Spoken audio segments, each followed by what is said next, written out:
Mysteries to Die For is supported by Down and Out Books and Forced Perspective by Colin Campbell. When Cops Collide. Boston cop Jim Grant enlists ex-cop Vince McNulty for a sting in Palm Springs. The plan is almost derailed when Grant and McNulty protect a receptionist from an angry biker. In the end, though, it goes off without a hitch. For a Colorado crime lord, Palm Springs is a dry run for a bigger payoff. The angry biker and heavy snow means this time there will be blood and death and a very big hitch. Forced Perspective by Colin Campbell. Read it and weep.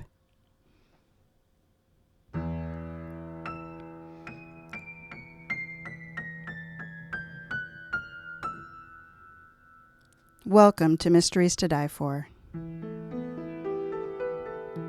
I am TG Wolff, and I'm here with Jack, my piano player and producer. This is a podcast where we combine storytelling with original music to put you at the heart of murder, mystery, and mayhem. Some episodes will be my own, others will be classics that help shape the mystery genre we know today. These are arrangements, which means instead of word-for-word readings, you get a performance that's meant to be heard. Jack and I perform these live, front to back, no breaks, no fakes, no retakes. This is Season 3, Enter the Detective. This season contains adaptations of the first cases for detectives. Some will be characters you know from books, stage, and screen. Others will be lesser known, but with great stories that influenced those that followed. This is Episode 10, and it's about solving money problems permanently. This is Poirot and the Affair at Styles, an adaptation of Agatha Christie's The Mysterious Affair at Styles.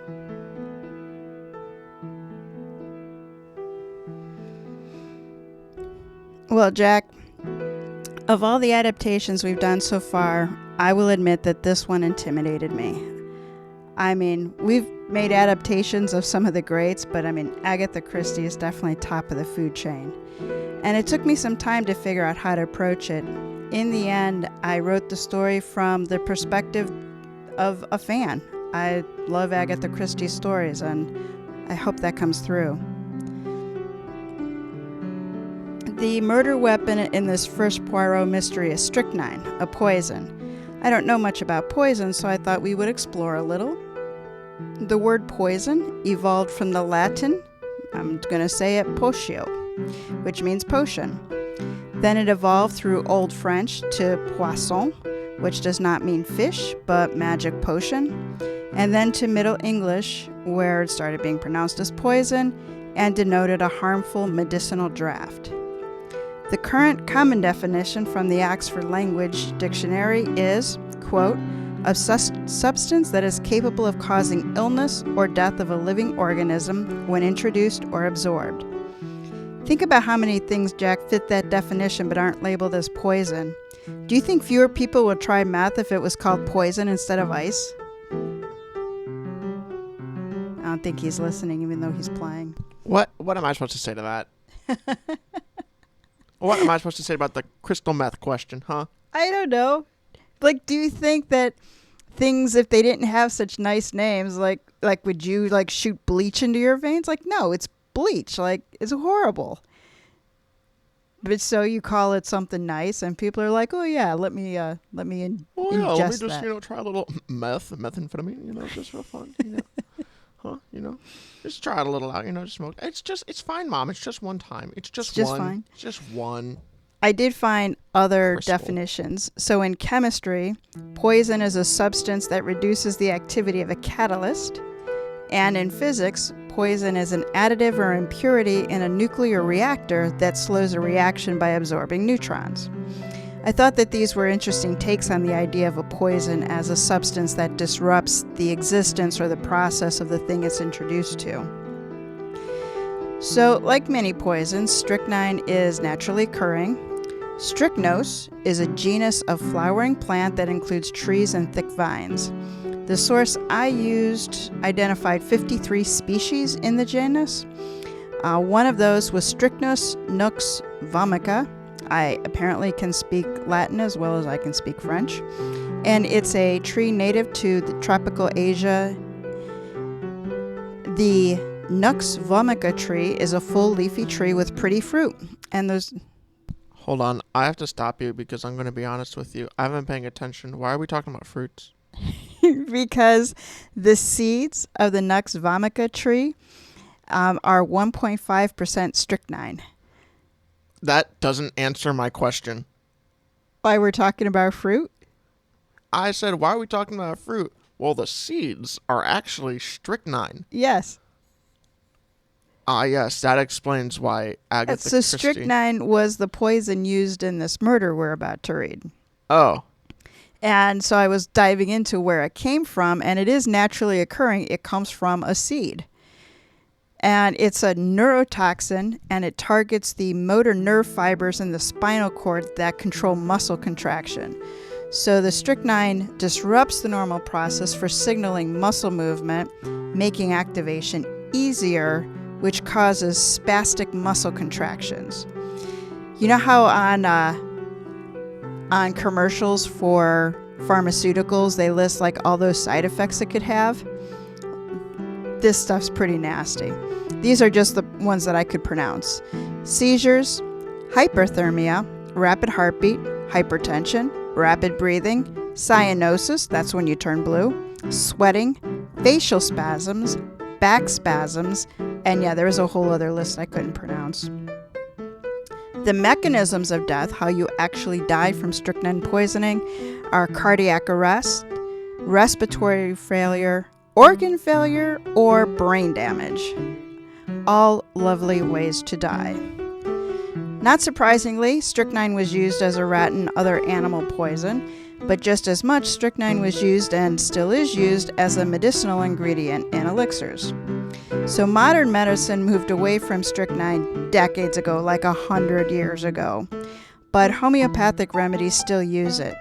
A quick internet search found a hangover cure called Nux vomica, just like the tree name, and the back label said that each pellet contained less than 10 milligrams of strychnine, but it recommends up to 5 pellets 3 times a day for upset stomach, nausea, heartburn, and acid indigestion caused by excessive eating or drinking. Okay, now that we know what strychnine does, it's really hard to connect something that disrupts motor control with something that stops nausea and heartburn. Sources cited on Wikipedia identified lethal doses of strychnine as low as 30 milligrams and as high as 120 for humans. So here's a thought. If you feel crappy after eating and drinking too much, stop eating and drinking too much. Go for a walk, drink water. Don't fix it by taking poison. That's our public service announcement. Don't fix it by taking poison.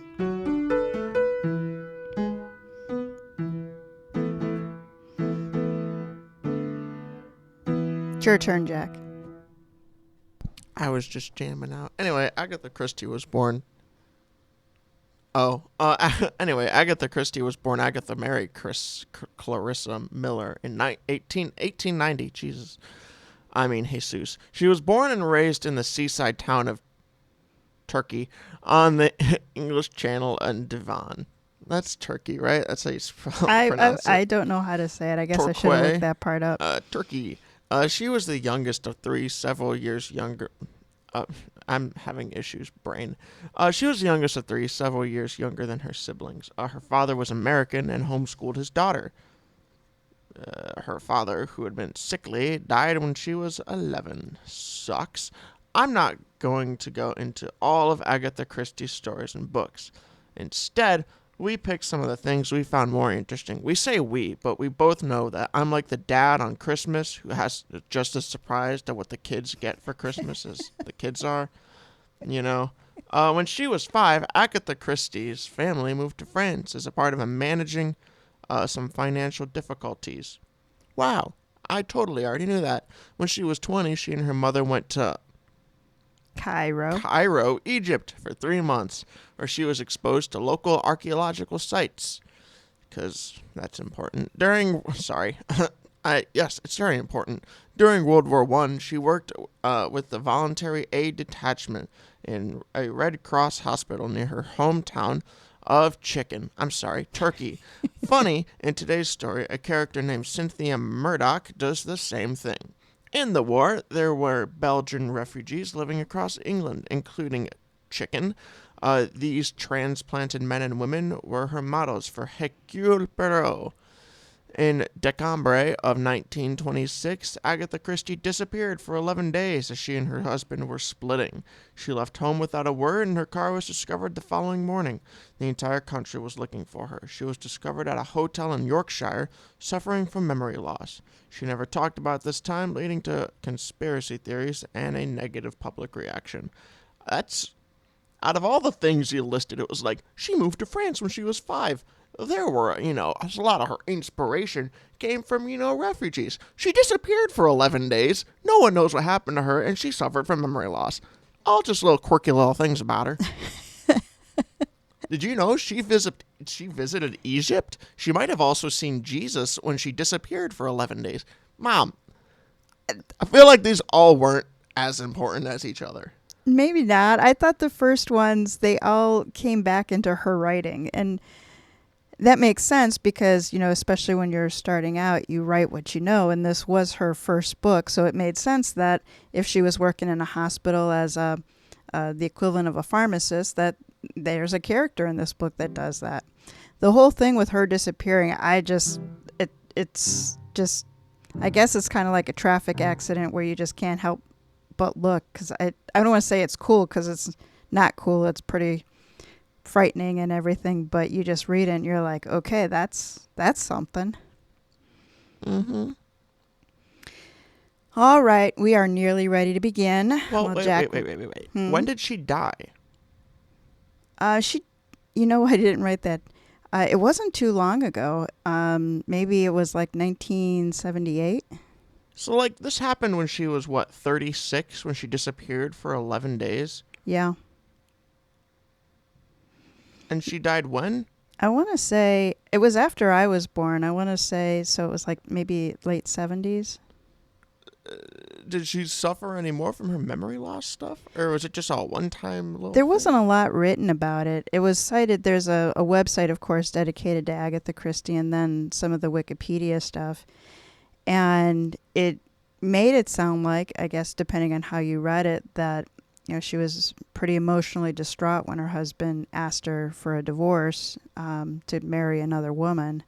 And she went off. And they said her car was found the next day. And it was determined that she had taken a train to Yorkshire and had checked into a hotel under another name. And of course she was recognized because she was pretty famous. And when they talked to her and questioned her, she had this memory lapse, and the doctors confirmed it was real. It really didn't talk anymore about it, about how long it took for her memory to come back or much after it, just that she never talked about it. When she wrote her autobiography, she skipped over it altogether. Weird. Anyway. All right. So it's time for our story. I'll explain why we're doing adaptations instead of performing these as written. 2 reasons. The language from some of these mysteries date back to the 1800s, and it can be a little bit difficult to understand. The speech cadence is just different. And second, the style and length of the stories, well, they weren't created for listening in this format. With these adaptations, we keep the heart of the story, preserving the groundbreaking narrative, but updating the packaging for easier digestion. Character names are in the show notes. Make sure you got your listening ears on and see if you can beat Poirot to Who Did It. So now we are ready for Poirot and the Affair at Styles. Jack, if you will take us in.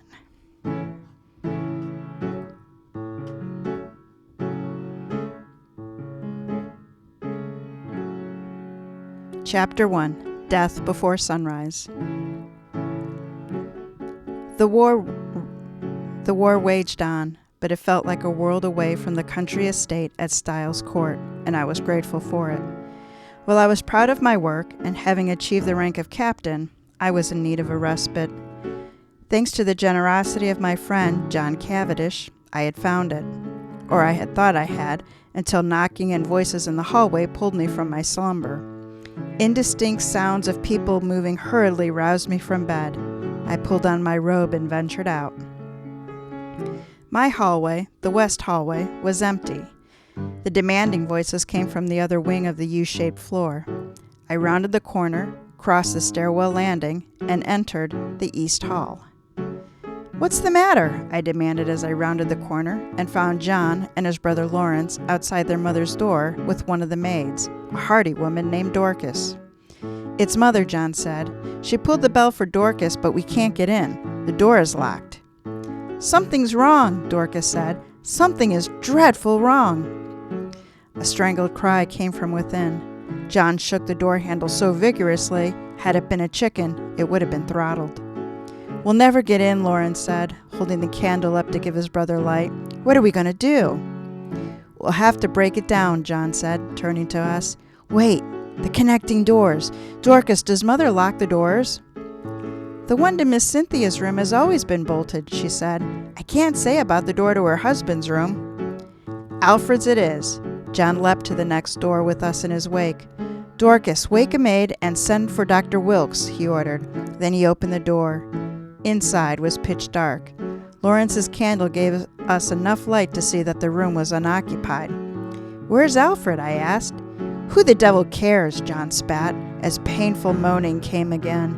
He went to throw open the connecting door, but it stayed shut. "Damn! Locked! See if you can find a key. I'll check Cynthia's door." Lawrence and I searched in earnest, but we had not found the key by the time John returned. "Locked tight," he said. "Mary is in there shaking Cynthia awake. I think this door is somewhat thinner than the one in the hall. Hastings, with me." "On three," I said. 1, 2, 3. We hit the door with our shoulders. The door budged, but didn't break. The door withheld 3 more assaults, but not 4. "Mother!" John ran to the convulsing figure on the bed. "Hold on, the doctor is coming." Her breathing eased and she opened her eyes. A few more breaths and she could speak. "Stupid of me, locking myself in." "Don't worry about that now," John said. "Let's get you some brandy."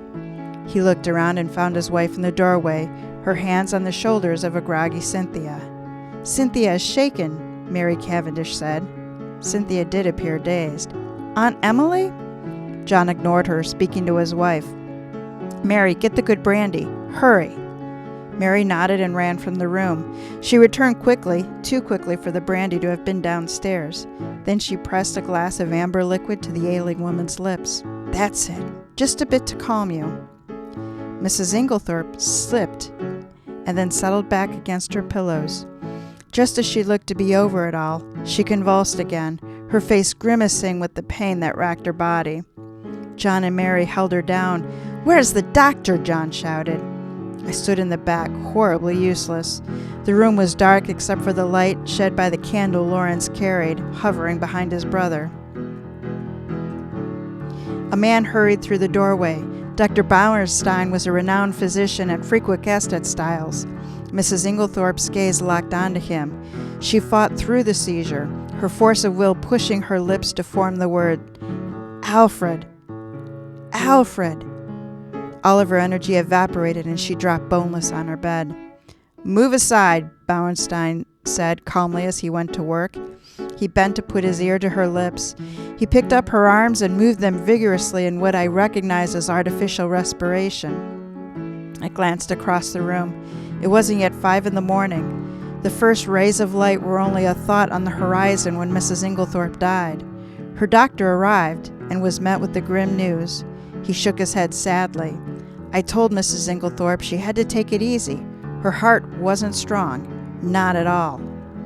Dr. Bauerstein cocked his head and was about to say something until he realized he was in public. "Dr. Wilkes, a word in private, please." So obviously she was killed, right? Obviously. I mean, what would be the point of any of this? She wasn't killed. So she was killed, right? She was killed. Yeah, she's dead. She was killed? She was killed. Yeah, the story would pretty much end if it had been a heart attack, right? Ah, well, thanks for watching, guys. Anyway. Chapter 2, A World Upside Down. I don't understand this, John said as he paced the parlor, his fists shoved deep in his pockets. She was perfectly fine last night. You saw her, Hastings. She was the picture of health. She delivered the soliloquy as part of the festival just 2 nights ago. How could she be dead this morning? It was not a rhetorical question. I started to respond, but stopped. What I was thinking was beyond bold.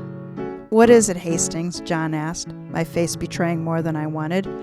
It was a moment, though, that called for boldness. You recall when we discussed my interest in criminal detection? I glanced at Mary, Lawrence, and poor Cynthia, who swayed where she sat. John ran his hand through his hair, impatient with the tangent I was taking him on. Yes, what of it? All the things you just said about your mother are true. I approached gently, for this was a very sensitive subject. I agree, her death doesn't feel right. I'd like to call in a friend of mine. You met him the other day when we were in the village. Mr. Poirot, Cynthia said. John recalled the name. The Belgian? One of those immigrants whose mother is supporting? Yes, I said. Monsieur Hercule Poirot was one of the most successful detectives in the Belgian police force before the war. Why do we need a detective? Lawrence asked. It was a heart issue. You heard Wilkes. Dr. Bauernstein didn't agree, Mary said. She turned to her husband. His expertise is poisons. If it were a heart condition, he wouldn't have asked us to leave. John went to Cynthia, sitting beside her, putting his arm around her. You work at a dispensary. Could she have been poisoned? Cynthia leaned into his support, thinking before speaking. There are a number of compounds that, taken in large quantities, cause seizures and can lead to death. I don't know what a heart attack looks like. I'm not an expert in that. But how she died, it could be explained by poison. Ridiculous, Lawrence spat, glaring at Cynthia and his brother. Who'd want to kill a 70-year-old woman? There was no one in the house but us.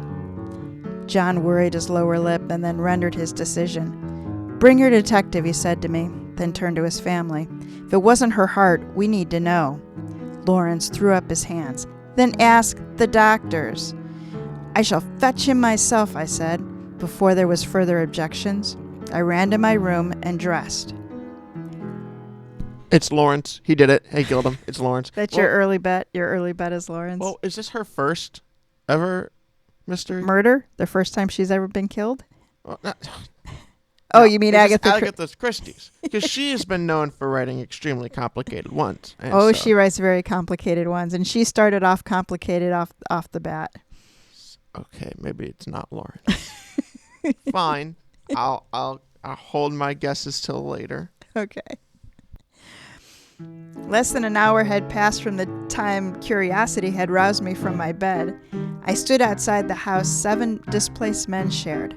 I knocked loudly and persistently. Hastings, is that you? A familiar voice, heavily accented, called from above.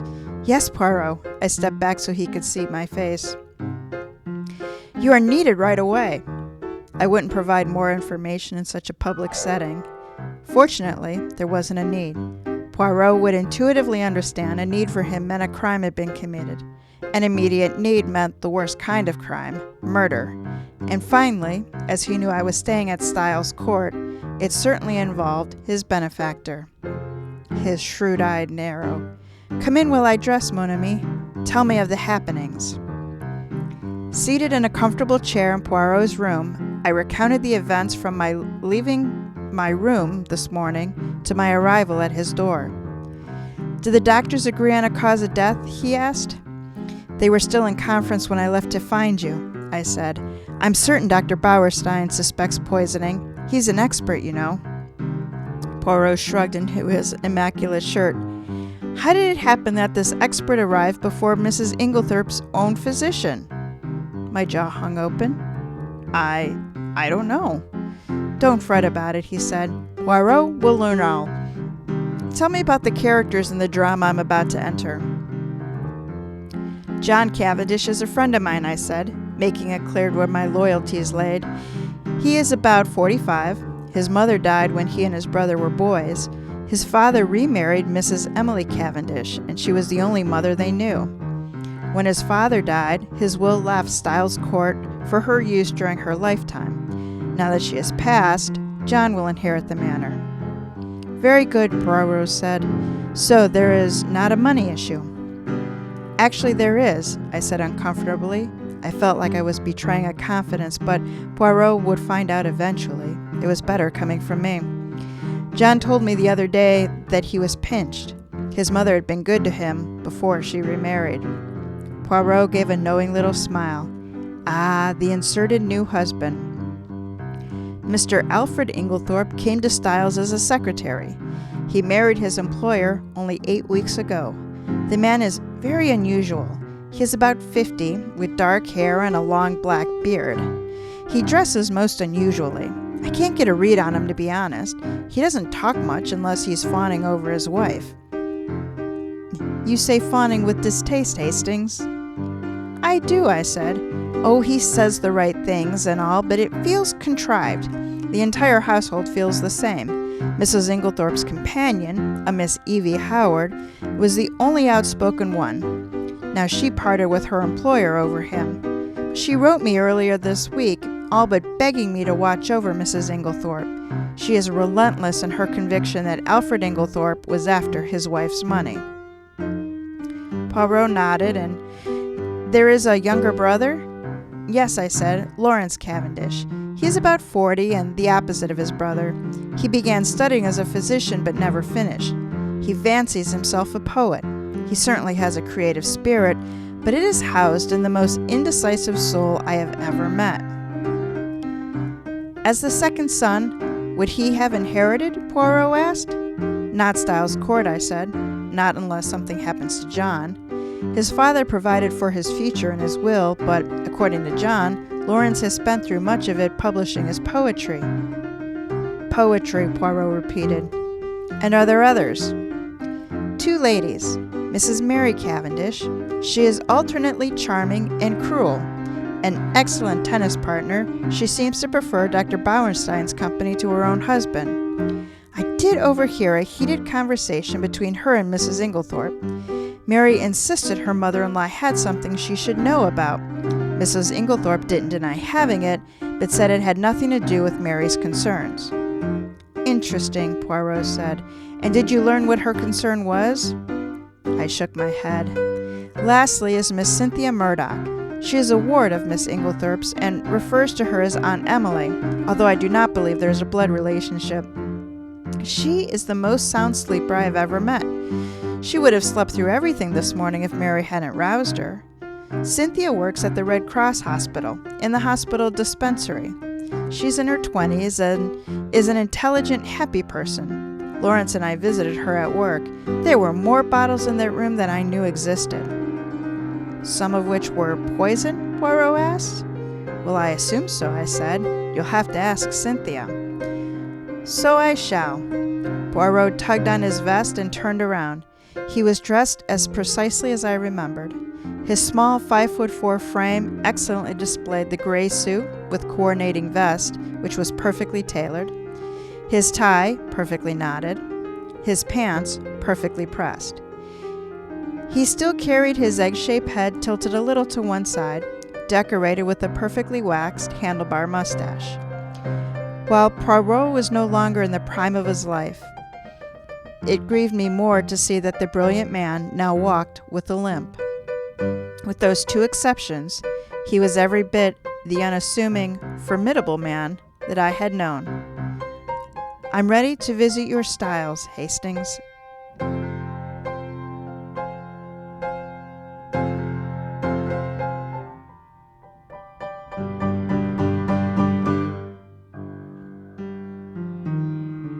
Chapter 3.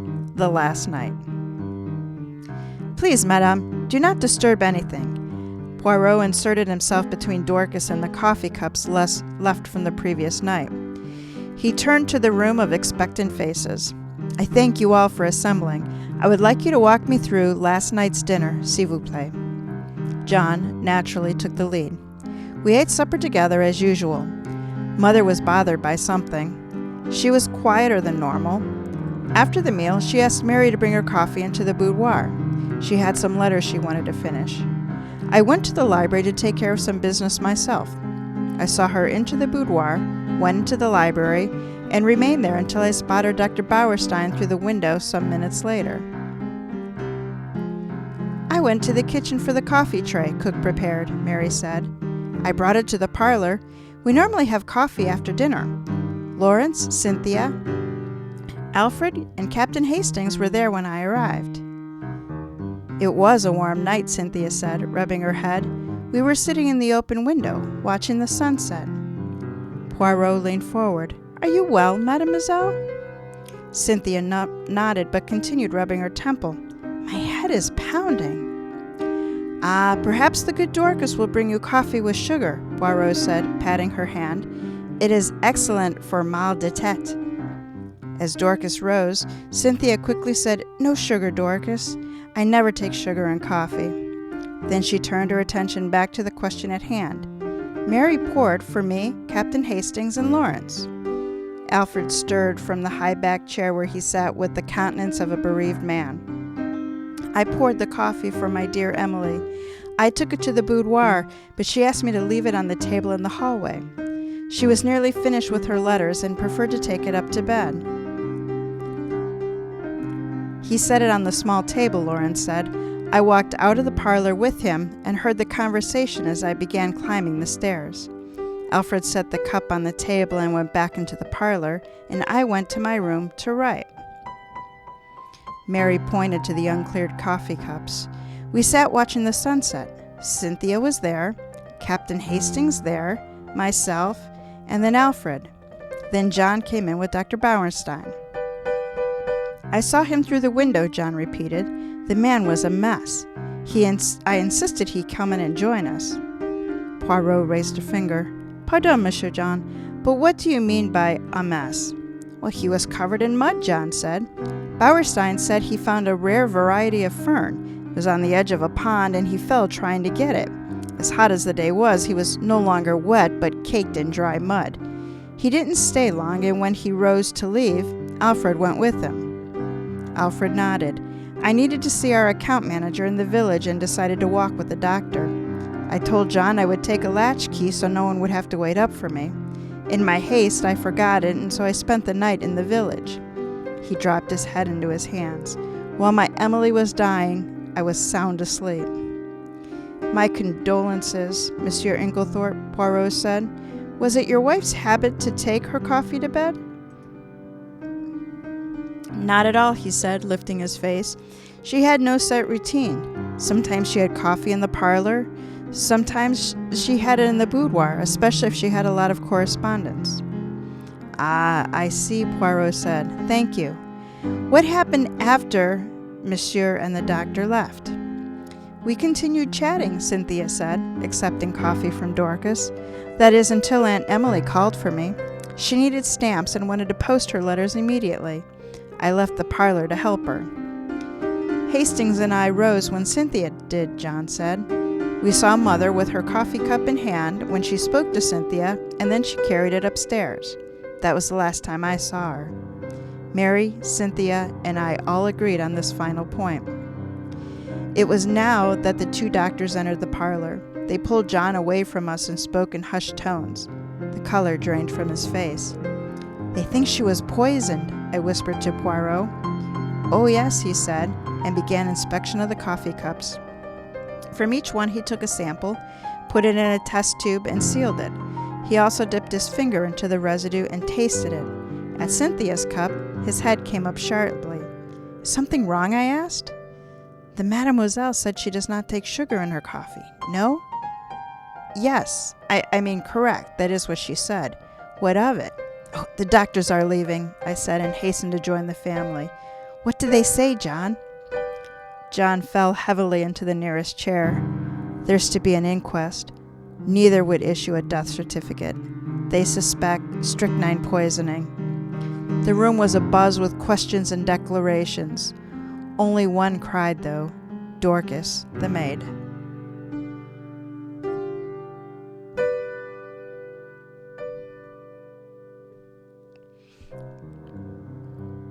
Chapter 4. The Scene of the Crime. The bedroom had been sealed pending the investigation and post-mortem. The doctors had locked Alfred Inglethorpe's door. Mrs. Inglethorpe's door to the hallway and Cynthia's room had never been unlocked. John held the keys, which he gave to me for Poirot's inspection of the crime scene. We entered by the way of the hallway door. With the sun now fully risen, the room was awash with light. Poirot entered Mrs. Inglethorpe's room and set the case he carried on the small table. The table promptly spilled it onto the floor, something a precise man like Poirot did not approve of. Near where his case landed was a smashed remnants of a coffee cup. It wasn't merely broken, it was crushed as if a heel was used with intent. Undoubtedly, the table played the game on the coffee cup, no? Poirot knelt to examine the remnants. The carpet is wet. It is a shame. We'll never know what was in the cup. I studied the crushed china. Is that where you think the strychnine was? In her coffee cup? It makes sense, you know. Strychnine is a fast-acting poison, he said. If it was in the coffee, why did she die at 5 in the morning? Nearly 7 hours after she consumed it. Poirot rose and went to the chest of drawers. On top was a small burner and a cup. He sniffed. Cocoa, he said. Then he dipped his little finger in. Sugar and rum, I believe. He poured a sample into another tube and sealed it. Nearly instantly, he was distracted by another stain on the floor, this one by the small writing desk. I hadn't noticed that before, I said. It was invisible in the dark. Is it an old stain? He shook his head. The candle wax is fresh. If Dorcas had seen this, she would have used blotting paper and a hot iron to clean it. Mrs. Inglethorpe, then? No, mon ami. Look around. He gestured around the room. There is no candle in here, just the reading lamp. He was right, of course. There was no candle. Lawrence had carried a candle into the room, but he was nowhere near the writing desk. From the desk, Poirot picked up a small case, similar to the one he carried. It was locked, but with the keys John had given us, Poirot was able to convince it to open. A useful talent, he said, as he thumbed through paper. This is not for me, but should be gone through immediately. He closed and relocked the case, returning it to the desk. Next, he inspected her wash basin, producing an empty box of sleeping powder. What do you notice about this, Hastings? I inspected it, finding it to be an ordinary and empty box. Nothing in particular, I said. No, he said. Is it common then to have a box without the name of the company that prepared it? Embarrassed at my oversight, I admit what he knew. No, Poirot, that's not usual. I would think it was prepared in the village, though. Poirot seemed displeased with the fireplace, which had ash under the grate. By contrast, he approved of the vases decorating the mantel, lined up like soldiers at attention. The adjoining door to Miss Cynthia's room was the subject of focused attention. Poirot inspected it closely, sliding the bar in and out soundlessly. Using a pair of tweezers, he removed something from the slide. See here, Hastings, fabric. It was a few fibers of dark green color. Dorcas said this door is never open, I said. Poirot cataloged this sample too. Believe this room has told us everything it knows. Let us see if the incredible Dorcas can add to our information. I relocked the door and led Poirot downstairs to Mrs. Inglethorpe's boudoir. The room featured windows that opened to the north. Her large desk was positioned to take best advantage of the natural light. A smaller, more masculine desk was arranged in the opposite corner. Poirot pulled on the cord, and Dorcas arrived promptly, if not somewhat confused. Come in, my good Dorcas, Poirot said, handing her his immaculate handkerchief. Please sit. I see you are most upset by Mrs. Inglethorpe's death. My condolences. Tell me, were you with her long? Over 15 years, she said, sinking into a chair, dabbing at her tears. She was particular in her ways, but she was good to me. But not to others? To her family? Poirot asked. She looked ashamed of speaking against the family. I didn't mean to say that. You see, Mrs. Inglethorpe would do anything for them. For any of them. But she wasn't the kind to ever let them forget. Poirot dismissed her faux pas with a wave of her hand. Tell me, did Mrs. Inglethorpe own a dark green dress? Not dark green, Dorcas said. She has one they called new leaf green. Pale green it was to me. Shall I get it? No, I think not, Poirot said. Did Mrs. Inglethorpe use sleeping powders? Sometimes, but she didn't use it last night. She couldn't, Dorcas said. She ran out 2 nights ago. She took an elixir nightly. Mr. Inglethorpe brought it to her before he went to bed. Except Monday night, with all the fuss of her reading for the village festival, she forgot to take it. It was there in the morning, so I left it for her to take last night. I was to go to the village today to pick up another bottle. I guess there's no point in that. No, madame, Poirot said gently. There is not. There was cocoa sitting on her chest of drawers. Yes, cook prepares it before she puts the vegetables on the stove. Annie, the upstairs maid, brings it up and leaves it on the table outside the door connecting our rooms. She brings it into the bedroom when she does her rounds to pull the curtains for the night. Mrs. Inglethorpe will reheat it if she cares for something hearty. If not, Annie clears it away in the morning. The front door slammed sharply. Who's there? Cynthia called out. Evie! Evie, you're back! I left Poirot's side to join the family in welcoming Evelyn Howard back to Styles. The whole family fell upon her with sincere greetings. The only one absent was Alfred Inglethorpe, and likely it was for the best.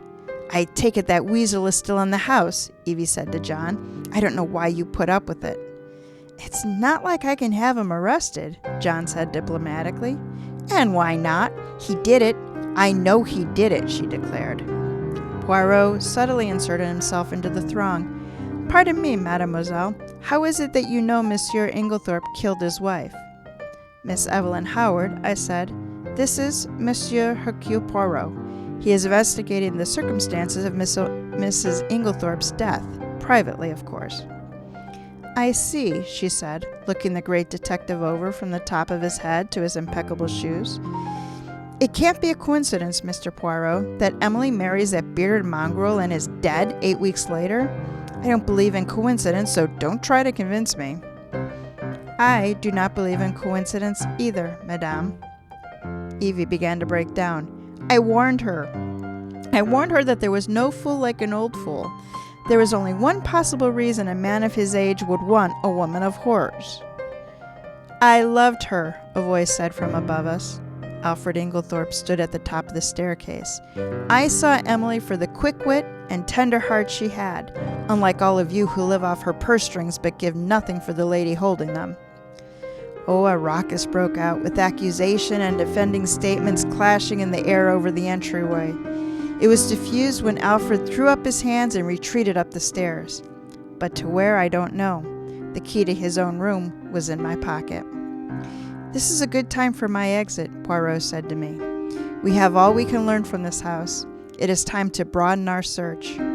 He turned to John. Monsieur Cavendish, I will return after I have the answer to a few little questions.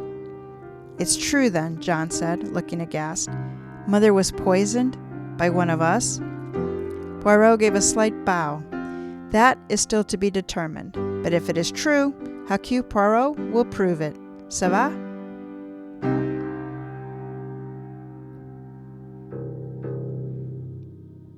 Chapter 5. Evidence outside the house. Poirot was quiet until we were out in the lane. A most complex case, Hastings. At the moment, we have more questions than answers. As there was only one question in my mind, I opened the door for further enlightenment. Questions such as? Poirot looked at me, a small grin on his face. Have you no questions, Hastings? I have many. For instance, who was in Mrs. Inglethorpe's room last night? The departed lady did not drop wax onto her own carpet or crush the coffee cup. Was the strychnine in the coffee cup? Maybe it was in the cocoa, I suggested. It was left out in the hall for a considerable length of time. Anyone could have tainted it. As was the coffee, he said. A strange habit of leaving food and drink in common ways, he said, more to himself than to me. As nothing travels faster in a village than a secret, Everyone we met knew of Mrs. Inglethorpe's demise and the suspicion of strychnine poisoning. A pretty woman was walking toward us, having come from the village. "That is Mrs. Raikes," I said. "There are rumors abound about her and Alfred Inglethorpe." I took off my hat as she approached. "Good morning, Mrs. Raikes." "Good morning, Captain Hastings. Is it true what they're saying about Mrs. Inglethorpe?" I introduced Poirot and confirmed that Mrs. Inglethorpe had died. "That poor man," she said compassionately, "to lose his wife after a few months. I don't know what I would do if I lost Mr. Raikes." "Please don't think poorly of me," Poirot said, "but I understand that Mr. Inglethorpe frequented your company." "Absolutely not," she said with no uncertainty. "He is a charming man, and offered to carry my parcels when we were going in the same direction. It is a shame when simple kindnesses are turned into something untoward." "Indeed," Poirot said with a small bow. "Now, when was the last time Mr. Inglethorpe performed such assistance?" She paused and thought. "Why, it was Monday evening. He was going back to Styles after working in the village. Mrs. Inglethorpe was giving a reading that night. He was very proud of her." She looked to me. "Please, give him my condolences, and to Mr. Cavendish, too." "I will, Mrs. Raikes." With polite goodbyes, Poirot and I were on our way again, heading to the village. We met several others who expressed similar feelings toward Mr. Inglethorpe. It seemed for his short time in the village, he earned the respect of those he interacted with. Poirot led the way to one of the two apothecaries in the village. "You prepared Mrs. Inglethorpe's elixir, no?" Mr. Mace was weak-jawed and paled with the news. "No," Mace said. "The manner uses Mr. Wills." "But, Mr. Mace," Poirot said, "you have not said it, but Poirot hears it." "But," Mace said, "I did sell strychnine to Mr. Inglethorpe on Monday. He said it was for a sick dog at Styles."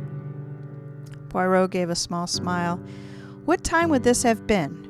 Early? Maybe 4 or 5 o'clock?" Mace shook his head. "It was right before closing, just before 7. Poirot lifted his hat. "Thank you, monsieur. You have been very helpful." I contained myself until we were out on the street. "What do you think, Poirot? How could he sell Inglethorpe poison when Inglethorpe was on the other side of the village with Mrs. Raikes?" "An excellent question," he said. "It is a trick for a man to be in two places at once." At the other end of the village was a formulary run by Mr. Wills. "Yes, I made Mrs. Inglethorpe's elixir," Wills said. "She has been using the same formula for about 2 years, prescribed by Dr. Wilkes for her heart." "Do you have a list of the ingredients?" Poirot asked. "Certainly." Wills turned to a large cabinet and opened the drawer labeled C. "Here it is. Iode, caffeine, and strychnine in an aqueous solution."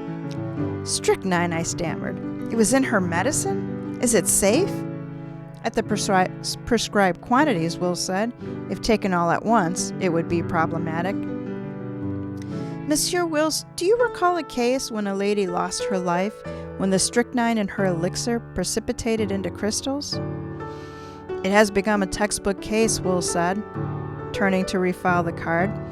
"The elixir contained potassium bromide, which reacted with the strychnine to create crystals that settled to the bottom of the bottle. The poor women had all the strychnine in a single dose, which was lethal. Strychnine seizes the muscles, you see, including those in the lungs, which suffocates the victims." The image of Mrs. Inglethorpe on her bed in the throes of a seizure returned to me, a painful, horrible death. "The onset of seizures is quick, is it not?" Poirot asked. "Oh, yes," Wills said. "Minutes, depending on the dose, of course." "Of course. Our thanks to you, Monsieur Wills. Come, Hastings, let us be on our way." Once out on the street, Poirot shook his head. "Strychnine, strychnine, everywhere.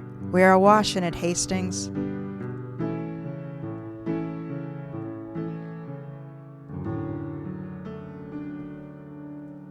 Chapter 6.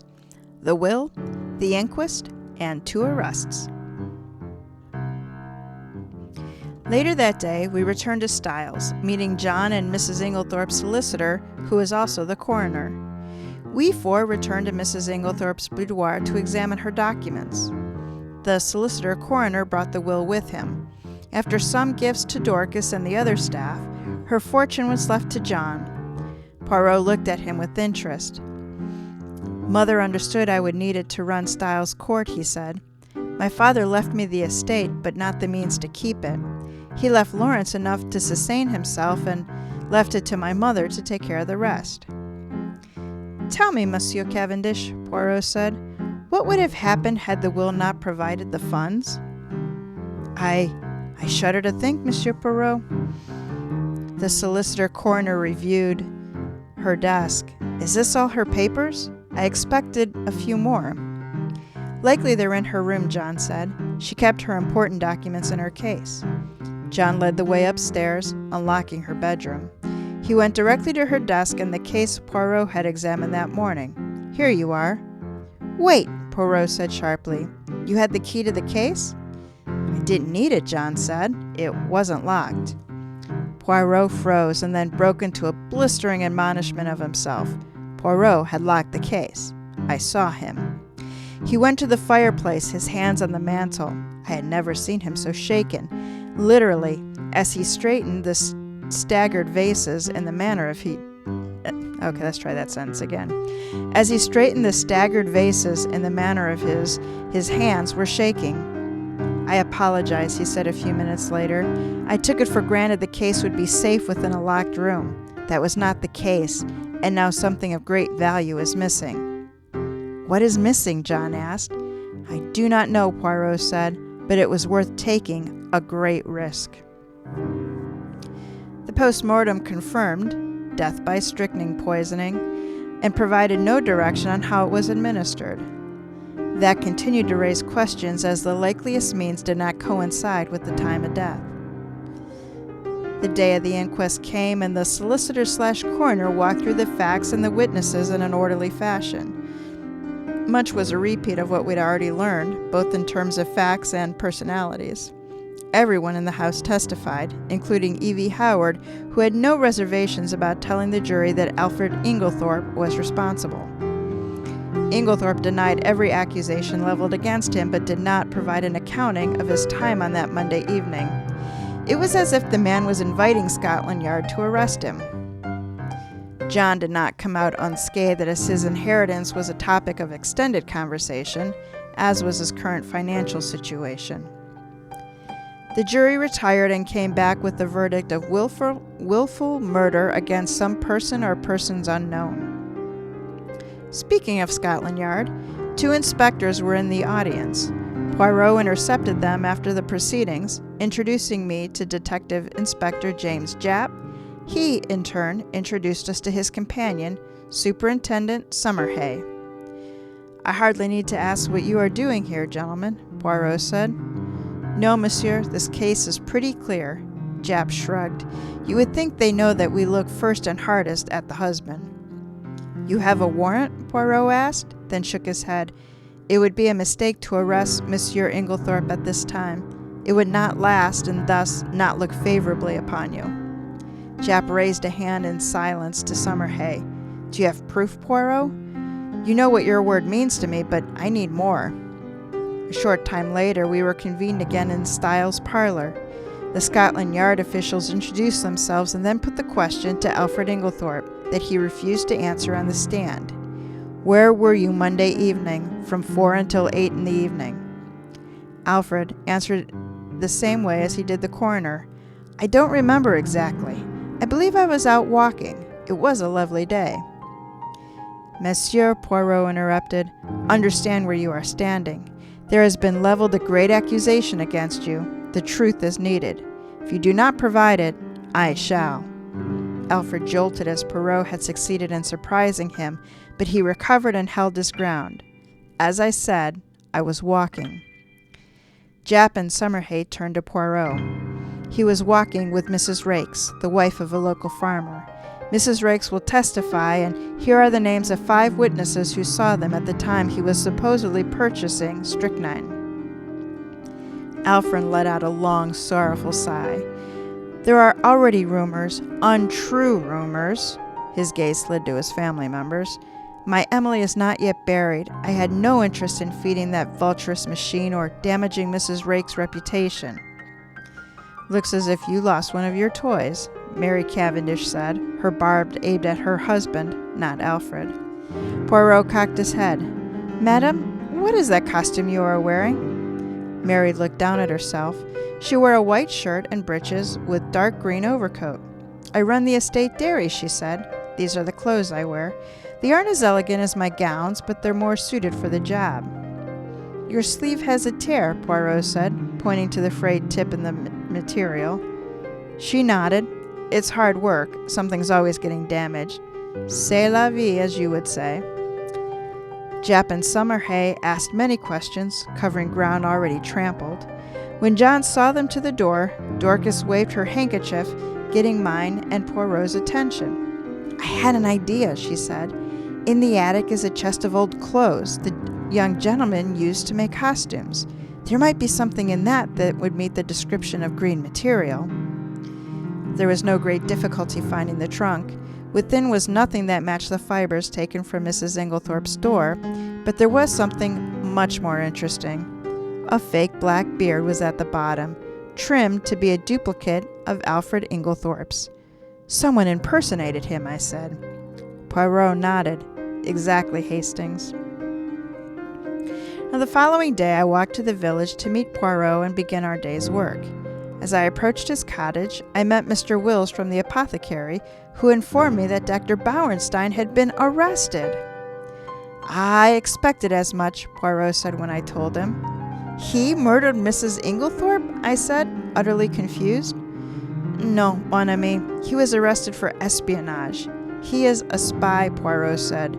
Did you not think it odd that he was awake, dressed, and near to Styles at that time in the morning? I suppose I did, I said. And then his story about falling into the pond trying to retrieve a fern. Was just that, Poirot said. A story. Now let us get to work. I have the makings of a solution, but I am missing a piece that ties it all together. It is there, and try as it might, it won't escape me. We arrived at Styles to find the household again in chaos. I caught Dorcas as she hurried by. What has happened now? They've arrested Mr. Cavendish, she said, then broke down crying. They've arrested John. John Cavendish was remanded for trial. This was not a surprise as, strategically, his defense was saved for the trial. 3 months later, in a London courtroom, the trial began. Poirot had traveled with the family. Mary Cavendish had thrown aside her cutting remarks to become her husband's champion. Lawrence Cavendish had withdrawn more and more. Any talk of the possibility of John's conviction caused the little color he had to drain from his face. Even Cynthia Murdoch's sunny disposition faded under the weight of the trial. She seemed a ship adrift at sea. With Mrs. Inglethorpe gone, she threw herself into her work at the hospital and working for Mary at Styles. Evie Howard stayed at Styles, telling anyone willing to listen that Alfred Inglethorpe was getting away with murder. And Alfred Inglethorpe had moved from Styles to the village inn. It brought some measure of quiet to a house that was far from peaceful. Poirot continued to work. He talked at length about the missing link. He assured the family, as well as myself, that John would be acquitted, which led me to believe that he had another suspect in mind. The trial opened with the prosecutor's description of John as a thieving scourge akin to the pirate Captain Kidd. For any of us that knew John, the metaphor was ridiculous. But for the 12 men in the jury who had never met or heard of John, the description had them frowning in disapproval. The prosecution methodically showed John needed the money, that he had an argument with Mrs. Inglethorpe the day before her death, and that her will bequeathed him a fortune. The defense began with witnesses to John's character who, in my opinion, made progress undoing the damage done by the prosecuting's opening statement. Court adjourned for the day with the family terrified of a conviction. The trial did not go well today, Poirot said thoughtfully. If only I could find the last link. Over and over I go through the case in my head. He opened one hand. I know what happened here. He opened the other hand. and I know what happened here. But between them, he fisted his hands and shook them. I was taken aback at the emotion. It will come, Poirot. Your hands are shaking. It happens, he said, in the rare times I am angry. Your hands shook that day in Mrs. Inglethorpe's bedroom, I said. I noticed when you fixed the vases on her mantle, the way you do. Poirot gasped. That is it! That is it, mon ami! Quickly! I need a car. I must return to Styles. I'm going with you, I said. No, Hastings. I need you to stay here. Contact D.I. Japp. Arrange for him to be at the Cavendish town hall in the morning. He turned to go, but I caught his arm. Tell me what you suspect. I was damn near pleading. This was an ingenious plan, most ingenious, one that would have been easier to solve if not for a jealous woman and a lovesick man. That will have to hold you until tomorrow, 8 a.m. Have everyone assembled. That feels very Scooby-Doo-esque. I'm not going to tell you anything. Just have the police there. And then Velma will explain everything as he unmasks the same killer 8 times. Don't you notice how so many of these do that? Especially where the detective himself's not telling the story. And I mean, for somebody who loves puzzles, it does drive me a little bit crazy. And I actually shared a lot more in this portion of the story up to now than in the original, just because of our format and the way we have to do it. But yeah. No, Poirot doesn't give up much. Poor Hastings is left floundering and making many, many, many wrong guesses. So, can you explain the espionage dude? So I cut most of that just for length. But this Dr. Bauernstein just keeps sort of popping up. And he's spending a lot of time with Mrs. Mary Cavendish. And, it turns out that he was a spy. I don't know what he was spying on, not understanding the geography. They were in Essex. I don't really quite understand the relevance of that in World War I. But he was... I don't know. I can't. I can only say that it was in the original story, and so I carried it over. Huh. Okay. I think he was a red herring.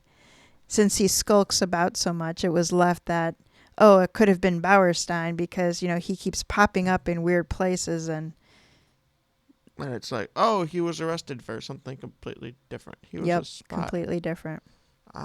Okay, so now let's look at our cast of characters here and tell me who you think did it. Okay. Okay, so it's not Bauerstein. It's not Bauerstein. Since John is arrested and under trial, we can safely say it is not John. It is not John. Okay, so who's left? We have his brother Lawrence. We have Alfred, the husband, who was accused of doing it in the first place. He can't be him. That's not, it's not good. We have the 3 women. We have Mary. We have Evie Howard. And we have the young Cynthia Murdoch. Those are our suspects. I'll be honest. I couldn't keep any of the 3 women separate during the entire story. Yeah. So... if it's one of them, I automatically lose. Just by default, so that's my bad. I'm going to go with Lawrence, my first guess. Your first guess. It didn't talk much about him after she actually died. They haven't addressed him much, have they? No, we haven't. Lawrence just kind of muddles through the background. Hastings describes him as just being very... indecisive, and so he kind of floats in and floats out, but he doesn't get a whole lot of airtime. That's perfect Agatha Christie setup for him to be the big guy. Yeah. Half the stories she has, the bad guy only has 3 lines in the whole story. I think that's Scooby-Doo. I mean, so I'm going to go with it. Okay, you're going with Lawrence? Lawrence. Well, before we get back to the story, I want to tell listeners that my next novel, Raising Stakes, number 3 in the De La Cruz case file, is available for pre-order right now. It is coming out on February 14th, always a good day for a murder mystery to come out. So here's a little bit about it. The first day of summer is the last day of a young accountant's life. Colin McHenry is out for his regular run when an SUV crosses his path, crushing him. Within hours of the hit skip, Cleveland homicide detective Jesus de la Cruz finds the vehicle in the owner's garage. who's on vacation 3 time zones away. The setup is obvious, but not the hand behind it. The suspects read like a list out of a textbook. The jilted fiancé, the jealous coworker, the overlooked subordinate, the dirty client. Raising stakes, De La Cruz number 3. Pre-order it now. I would really appreciate it. All right, Jack, let's move on to Chapter 7. The Last Link.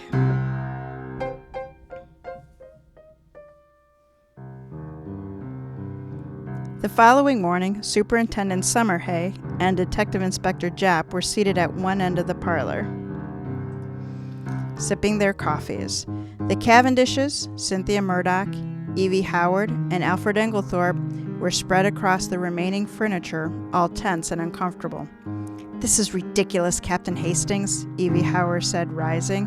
"How long are we supposed to wait?" It was Japp who answered. "Until I say. Sit down, Miss Howard. Please," he added as an afterthought. "Would you like more coffee?" Dorcas asked Japp. "Yes, thank you. It is excellent," Japp said, holding out his cup. The front door opened. Moments later, Poirot entered the parlor. "My apologies, the train was delayed. Regrettable, but beyond my control." "Coffee, monsieur?" Dorcas offered a cup. "Ah, the wonderful Dorcas. Yes, yes, thank you," Poirot said, taking it. Japp cleared his throat. "Poirot?" "Oh, yes, yes," Poirot said, looking around the room. "You are all here.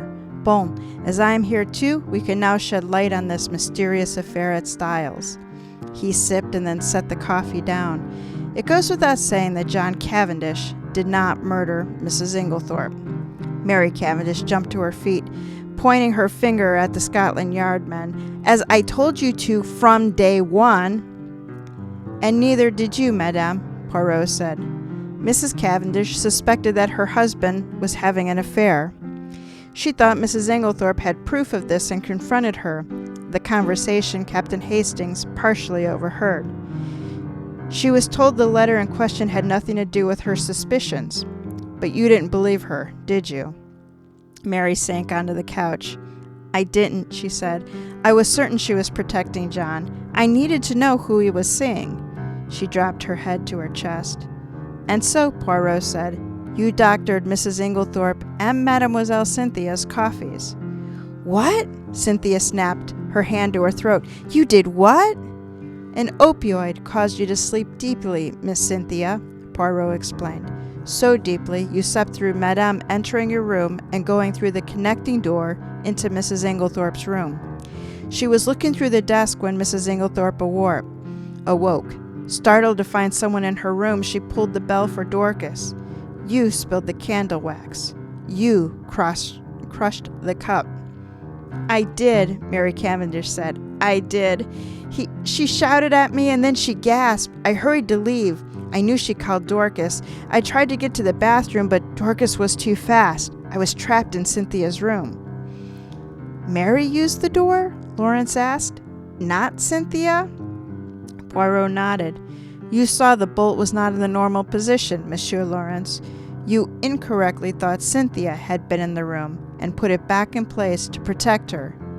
Cynthia moved to the couch where Lawrence sat alone, facing him. "Why would you do that?" Lawrence's gaze swept over her face, but he didn't answer. "And so Poirot did. Because he loves you, mademoiselle. He has for a long time." "Is he correct?" she asked Lawrence. He finally found his voice. "I do. The first time I saw you, poetry filled my heart. I love you, Cynthia." Cynthia leaned forward, covering Lawrence's hand with hers. "I never knew," she whispered. Mary cleared her throat. "Monsieur Poirot, are you certain?" "Yes, madame. I am certain the sleeping powder did not kill Mrs. Inglethorpe. I am sure you have had many a bad night, your husband standing trial for a murder you thought you committed. The sleeping draught did not kill her, but it did have a significant role in protecting the killer. You see, strychnine kills relatively quickly. All logic said Mrs. Inglethorpe ingested the poison between 7 and 9 at night, but she died at 5 the next morning." My little gray cells struggled to understand. The answer was in the coffee cups. Mademoiselle Cynthia said she never takes sugar in her coffee, yet the residue in hers was not coffee alone. Jap understood. The opioids slowed digestion, delaying the onset of the strychnine. But, Summerhay said, wasn't the strychnine in the coffee? Poirot shook his head. Strychnine was not added to the coffee, nor the cocoa, nor anything else. It was in her medicine, as it had been for years. Then why was it fatal? Summerhay asked. Mademoiselle Cynthia, Poirot said, can you tell us what happens when potassium bromide and strychnine are in solution? Cynthia shifted to face Poirot, Lawrence sliding to her side. Why, a crystal will precipitate, collecting at the bottom, she gasped. Aunt Emily's sleeping powder was potassium bromide. Exactly, Poirot said with a slight bow of his head. The sleeping powder was added to her elixir, settling the strychnine to the bottom, making the last dose, whenever she took it, most deadly. Which brings us to our killer, the person who gave Mrs. Englethorpe her medicine lightly. Lawrence jumped to his feet. You, he shouted at Alfred Englethorpe. It was you the whole time. Not again, Englethorpe said with an exhausted anguish. Yes, again, Poirot said. Monsieur Englethorpe had a plan from the time he arrived to marry Emily Cavendish and walk away with her fortune. But, Poirot, you stopped us from arresting him, Jap charged. Because, Poirot said, you would have stepped right into his plan. Your British law does not allow someone who is acquitted to be tried for a crime again. Monsieur Englethorpe wanted to be arrested, arraigned, and tried. Then he would have brought out Mrs. Raikes, and the jury would acquit. It doesn't make sense, Mary said. John inherited, not Alfred. Summerhay answered. Her will would have lost effect when she married. John would not have inherited. I'm done listening to this, Alfred said, rising. You have crafted a very creative story, Poirot, but you have two problems. First, you have no proof, and second, it isn't true. Jap rose, stepping into his path. I'd like to hear the rest of the story. Please continue, Poirot. Monsieur Englethorpe did not act alone, Poirot said. It is only explanation for how he could be both with Mrs. Raikes and at Mace's apothecary on Monday. It was the accomplice that dressed in the beard and glasses and brought the strychnine to implicate Monsieur Englethorpe. Is that not so, Madame Howard? The room gasped as Evie surged to her feet. How dare you! I had nothing to do with dear Mrs. Englethorpe's death, and to be accused of helping him! I hate him! Yes, Madame, Poirot said. You are very vocal. Too vocal. Your distaste was most unnatural. Evie faced Poirot squarely. You are wrong. Poirot is not wrong. He handed a letter to Jap. Please read. Jap gently held the paper that had been torn into 3 strips and reassembled. Evelyn, we are so close, my darling. Be patient just a little longer. Events have adjusted our plans, but it will be... That's where it ends, Jap said. Mr. Englethorpe was interrupted, Poirot said, and hurriedly hid the letter. He never expected his wife, in her search for stamps, would find it. Still, he knew where she kept important papers and broke into the room to retrieve it, taking a great risk. He was short on time, so he hid it in the vase on the mantel, intending to go back later. The opportunity never came. Let me see the handwriting, Lawrence said. Englethorpe ripped the letter from Jap's hand, lowered his shoulder, and hit the detective inspector. The surprise shot had Jap staggering backwards, creating an opportunity for the killer to slide through. Summerhay closed the gap and collared Englethorpe in a practice move. By luncheon, John Cavendish was back home, he and Mary as affectionate as newlyweds. Lawrence and Cynthia were breaking decorum, not having relinquished each other's hands since morning, and Dorcas fluttered around the house, delighted to have her young gentleman happy and home. All is well, Poirot said as we left the house. Monsieur Englethorpe was crafty, to want to be arrested and tried. Poirot shook his head.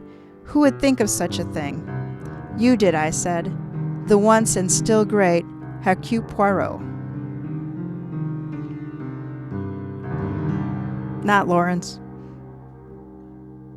Yeah, well, to be fair, it felt like Alfie was a little obvious. So I was never gonna go with the alfalfa there. In a strange way, his accomplice Evie was the only one who told the truth the whole time, because she kept saying Alfred did it, and you know what? Yeah, Alfred did it. Yeah, I mean, it was funny, because if you make everybody point at the obvious guy, then everyone was like, the Detective Poirot was like, can't be obvious guy, but it was obvious guy. He knew that.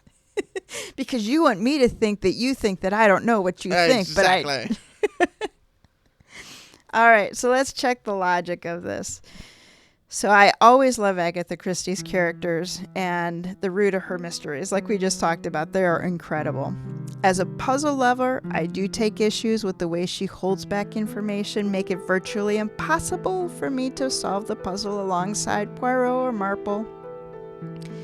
And as you all saw with the format we're using here, I did pull some of those golden nuggets forward with the body of the story. So, let's check the logic. So, having taken a position with the elderly Mrs. Emily Cavendish, Evie Howard sees the potential for a big payday. Conspiring with Alfred Inglethorpe, they hatch and execute a plan to position Alfred to inherit the Cavendish fortune. The plan includes getting Alfred into the house and Evie's distrust and dislike of Alfred. There's no way to connect the two together. As Evie says later, there is no fool like an old fool. Mrs. Cavendish falls for the adoring attention of a younger man and quickly marries him. Okay, that all makes sense. They devise a plan for poisoning, knowing Scotland Yard would look at Alfred. The plan included actions that pointed to Alfred while he built an ironclad alibi for the time of his wife's death. Once tried and acquitted, her fortune would be his. Again, good plan. The misguided actions of Mary Cavendish with the opiates and Lawrence Cavendish with the lock aided Alfred and Evie. Now, lovers of Agatha Christie know how detailed and intricate her stories are, like Jack said, and this first one's no exception.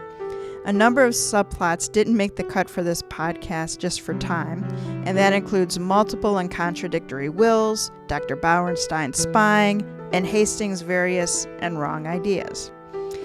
There are a few things that made me roll my eyes. So, it's heavily implied that Evie Howard impersonated Alfred and bought the strychnine from Mace. So she wore the beard, the glasses, the hair, the clothes, all the things that people recognize as Alfred.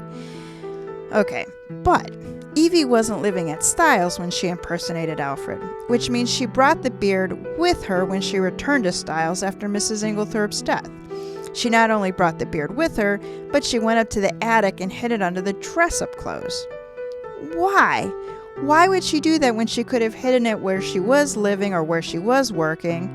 I could buy that maybe she didn't want to destroy it just in case she needed it, but why bring it back to Styles?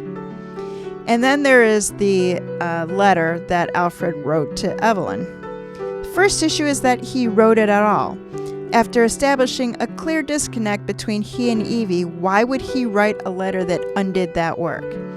And then, after he recovers it from Mrs. Inglethorpe's bedroom, rather than remove it, he tears it into 3-strip and hides it in a vase, and then never goes back for them. I had to reread the end of the story a few times to be sure of this. Poirot clicks on that the vase was moved during John's trial, but that's some 3 months later, and yet he goes back to Styles and he still finds the letters there. Okay, there's a couple issues there. So these last actions of Alfred and Evie are, in my opinion, and it is only my opinion, inconsistent with the masterminds that created the double jeopardy plot. Now, they don't take away from the genius of the story, and, well, the story probably couldn't have been solved without them, so there's that. Well, that wraps up this episode of Mysteries to Die For. Support our show by subscribing, telling us mystery lover about us, and giving us a 5-star review. You're personally invited to become a member of our Body Bag Brigade by financially supporting this season with a one-time donation. Pay what you can. Information is in the show notes and on our website, tgwolff.com/podcast. Mysteries to Die For is written by TG Wolff with contribution from Jack Wolff. Poirot and the Affair at Styles was written by TG Wolff, adapted from The Mysterious Affair at Styles by Agatha Christie. Music and production are by Jack Wolff. Episode art is by TG Wolff. We look forward to seeing you all in 2 weeks for another amazing mystery. Jack, take us out. I'm gonna be honest. I haven't been playing very well on that last 30 seconds here. I've just been hitting a lot That of last wrong one chords. was a little dissonant. Yeah. Why don't you try Yeah. something else to take people on a more harmonious note? Harmonious. Okay, I know what that word means as soon to be music major.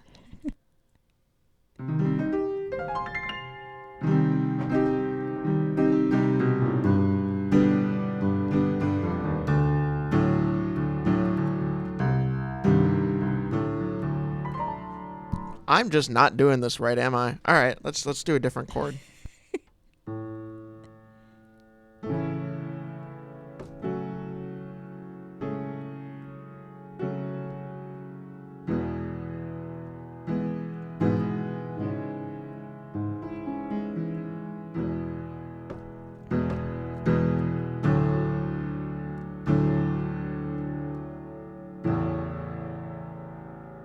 Much, much better. That was nice.